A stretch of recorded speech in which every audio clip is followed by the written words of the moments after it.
When they cancel plans, and they do cancel plans, they don't feel disappointment. They feel relief. A quiet exhale, like they just narrowly escaped something. And if you recognized yourself in that sentence, if you felt it somewhere specific, stay with me. Because what that feeling is actually telling you about your brain goes much deeper than most people ever think to look. Here's what's happening underneath. Your brain is, right now and always, in the business of prediction. Every experience you have gets logged. Every time something goes well, noted. Every time something goes wrong, embarrassing, painful, overwhelming, also noted. Filed away, weighted heavily. And here's where the house enters the picture. For people who stop leaving, home stops being just a place. It becomes a confirmed, safe outcome. The brain has accumulated enough data. It knows exactly what happens here. Outside? That's unsorted, unprocessed, full of variables the brain hasn't accounted for yet.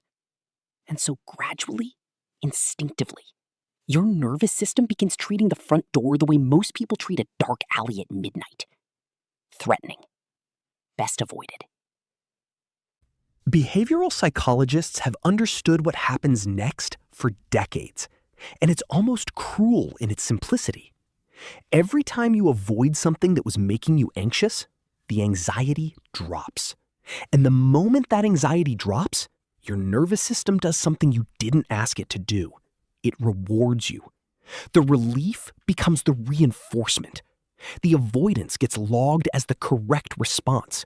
And so, quietly, without anyone signing off on it, you are being trained to stay inside.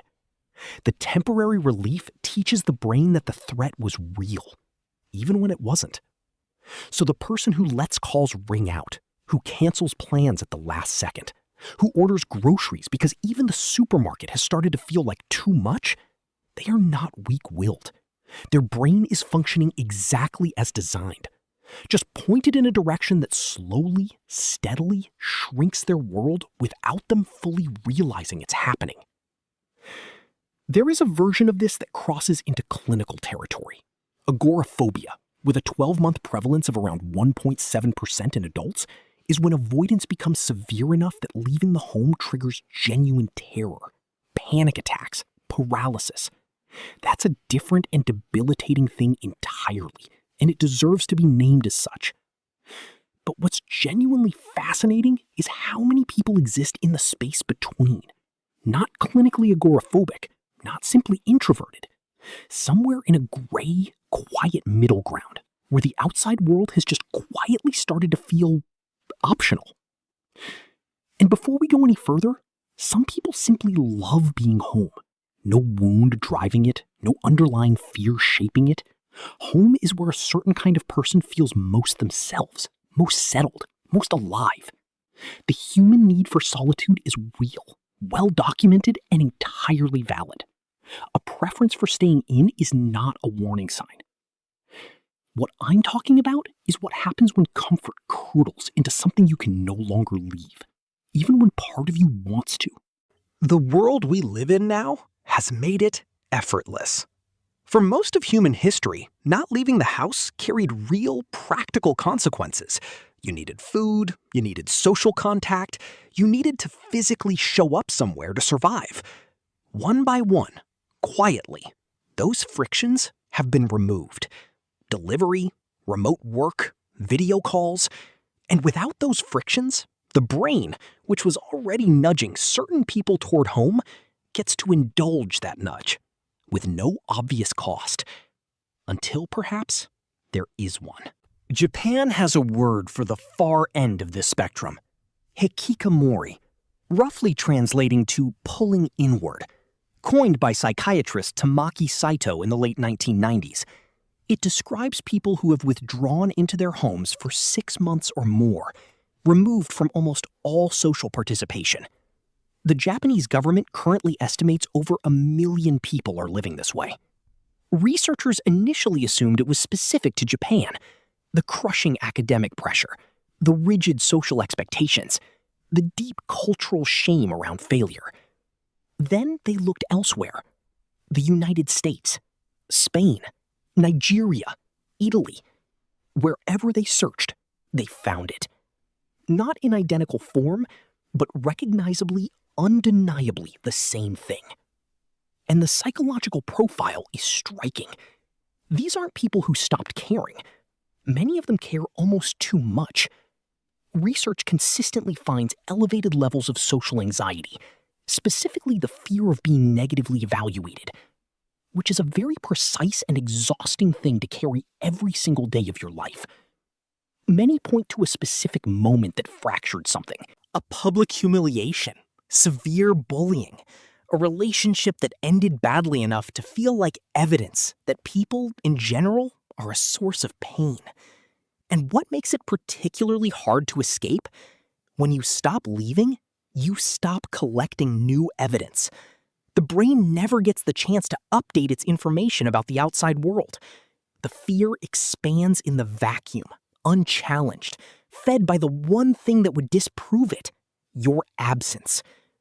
A 2024 analysis of 20,000 adults published in Frontiers in Psychology found that childhood social withdrawal was a meaningful predictor of social anxiety disorder in adulthood. The pattern, once established, does something durable to how a person moves through the world. And the world doesn't make it easy to come back. There's a shame spiral involved that people on the outside rarely understand. Because if you've been inside for 3 months, 6 months, a year, you know that re-entering means people will ask where you've been. It means explaining yourself or pretending nothing happened. The gap itself becomes the real barrier. The longer you stay, the higher the fence grows. Some people describe a kind of social debt accumulating. Every missed birthday, every unanswered message, stacking up, until the idea of reconnecting feels like it would require more energy than they have available. It starts to feel mathematically impossible.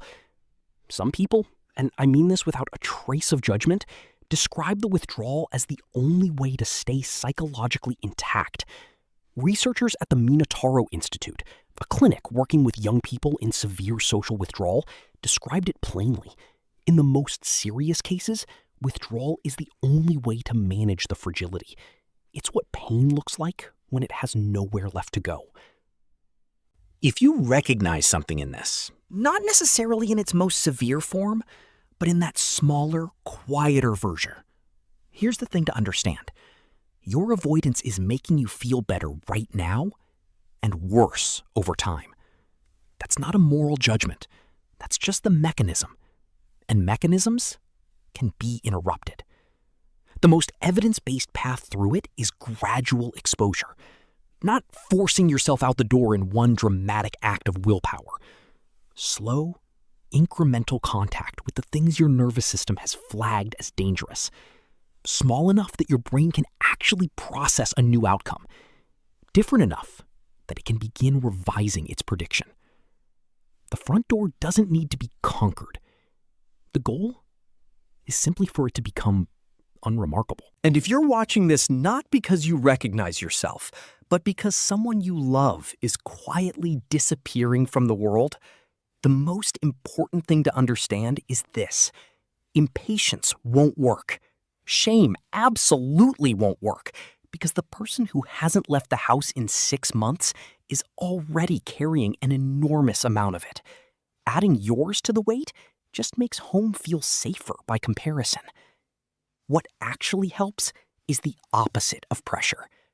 It's connection. Low stakes, consistent, present. Because beneath all the psychology and the clinical language, something very simple is true. The person in that house is just human. They're often afraid, and they found the one place where they're not. The question is whether that place remains a refuge or whether it slowly, quietly becomes a cage. One last thing, only if some of this felt a little too familiar. Understanding why your brain does this doesn't automatically make it stop. Insight is a start, But knowing the mechanism and knowing what to actually do next are two very different things. If this video resonated with you, I think you'll find it genuinely useful.